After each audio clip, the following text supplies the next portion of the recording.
You wake up tired. You work all day. You come home drained. And somewhere in between convenience, stress, subscriptions, food delivery, small rewards, and just trying to make life feel a little easier, your paycheck quietly disappears. Not all at once. Not dramatically. Just slowly enough that you barely notice it happening. Until one day you open your banking app and realize something uncomfortable. You worked an entire month and somehow still feel financially stuck. Most people immediately blame themselves when this happens. I need more discipline. I need to stop spending. I need to budget better. But here's what nobody tells you. You're not behind because you were lazy. You're not broke because you were irresponsible. You're here because modern life was specifically designed to make spending feel automatic and thinking feel exhausting.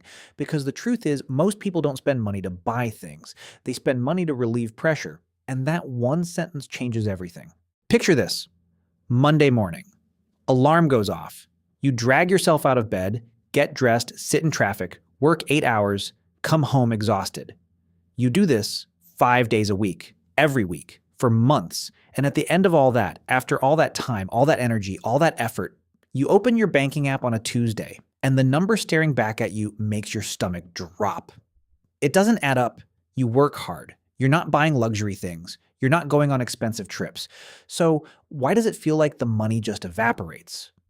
Or maybe the more honest question, why does it keep happening every single month, and why do you keep believing next month will be different? A lot of people don't realize how expensive exhaustion actually becomes. When you're tired, you don't make financial decisions. You make survival decisions. And survival is rarely cheap. Convenience is expensive. But exhaustion makes it feel necessary. The problem isn't that you're spending too much. The problem is that you're spending on autopilot. And there's a massive difference between those two things. Your grandparents knew exactly where every dollar went. They kept a ledger on the kitchen shelf. They checked it weekly. They felt the money leave every time it left. There was no surprise at the end of the month. Now, picture yourself. You have an app that tracks every transaction automatically. You have instant notifications every time you spend. You have more financial tools than any generation before you. And you still opened your banking app this month and felt that drop. The tools got better, the problem got worse. The spending that does the most damage to your finances is almost never the spending you remember.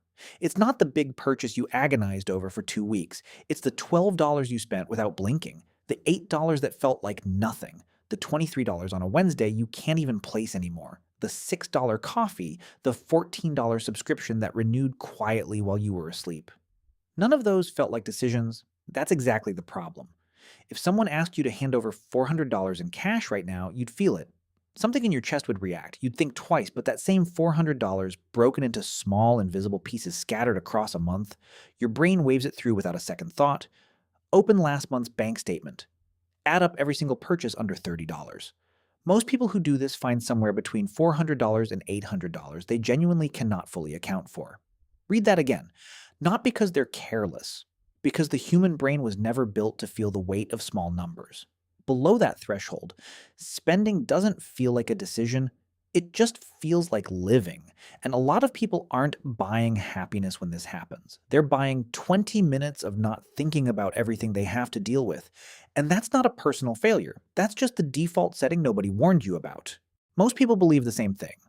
Earn more, and the stress disappears. Get a raise and saving gets easier. Make enough and money stops being a problem. The data says otherwise. And so does your bank account. So what do most people do when they notice the money is gone? They make a budget. They write down every category: groceries, rent, transportation, entertainment. They feel organized for about 4 days. Then life happens. A friend invites them out. The car needs something. The phone bill is slightly higher than expected, and the budget falls apart. The same person who built that budget still wanted to be good with money. Nothing changed about their intentions. Life just didn't cooperate. And yet somehow the story they tell themselves is, I failed. Then comes the guilt. Then the feeling of, I just can't do this. Then the silent decision to try again next month. Next month becomes the month after. The month after becomes next year. And nothing changes. A budget tells you what you should do. It does nothing about why you do what you actually do. You don't buy the $6 coffee because you don't know it costs $6.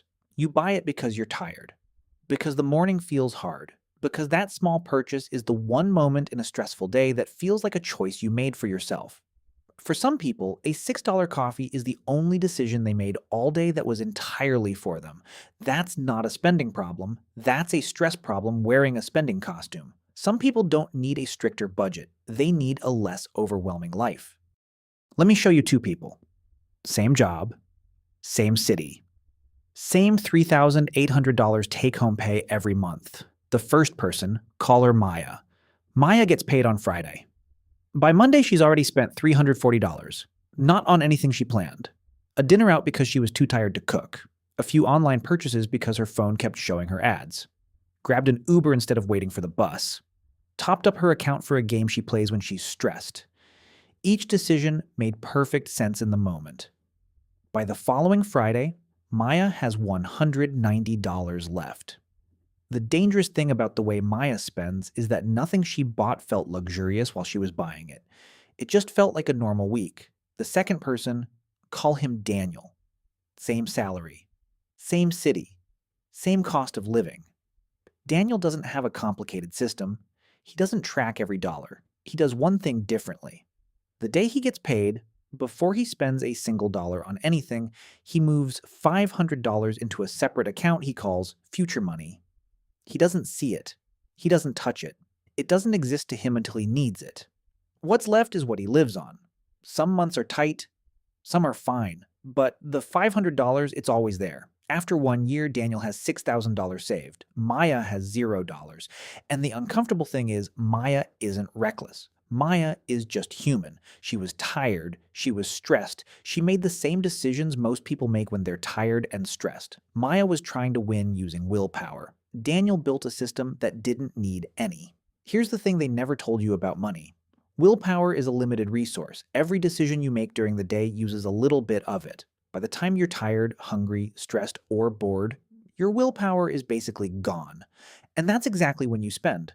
Late at night, after a hard day, when you're scrolling and something catches your eye. That's not weakness. That's biology. The moments when you most need to make good financial decisions are the exact moments your brain is least equipped to make them. End of the day, after a hard week, when you're lonely, or bored, or just done. The people who are good with money are not people with more willpower. They are people who made fewer decisions necessary. They automated the saving. They removed the temptation. They designed their environment so the easy choice and the right choice are the same thing. If the only food in your house is healthy food, you'll eat healthy. Not because you're disciplined, because there's nothing else to reach for. Money works the same way. If the money is already moved before you can spend it, you can't spend it. The paycheck disappearing isn't a discipline problem, it's a design problem. And design problems have design solutions. The version of you that keeps running out of money before Friday isn't failing. They're just operating without a structure that accounts for being human. The moment your paycheck hits, before rent, before groceries, before anything, a fixed amount leaves for savings automatically, even if it's $50, even if it's $20. The number matters less than the habit. You are training your brain to treat savings like a bill, non-negotiable, already gone. Then stop trying to spend less. Start trying to spend intentionally. There's a difference between cutting everything and choosing where your money goes on purpose. You don't have to stop buying the coffee, but buy it because you chose to, not because you were on autopilot. The moment spending becomes a conscious decision, you naturally do less of it. Not because you're restricting yourself, because you're actually paying attention. And once a week, not every day, just once a week, spend 5 minutes looking at what you spent. Not to feel guilty, just to see. Most people avoid their bank statements the same way they avoid a difficult conversation, but you can't change something you refuse to look at. Awareness alone reduces spending. No other intervention needed, just the act of looking. At some point this week, someone is going to get paid. They're going to feel that brief moment of relief when the number goes up in their account. And then, quietly, without any single dramatic decision, it's going to disappear again. Small purchases, tired evenings, automatic charges, the usual, and they won't know why. They'll just feel it. That feeling, that specific confusion of working hard and still feeling stuck, is one of the most common experiences people never talk about out loud, because it feels like a personal failure. But it was never personal. Nobody sat you down and explained how money actually moves. Not in real life, not in your real week, with your real salary, your real exhaustion, your real stress. You were handed a paycheck and quietly left to figure the rest out alone. Most people spend years in that silence. Some never leave it. Maya might still be there next year. Daniel won't even remember what financial anxiety felt like. Same salary. The only thing that changed was one quiet decision made on a Friday afternoon before the money had a chance to disappear. That's it. That's the whole thing.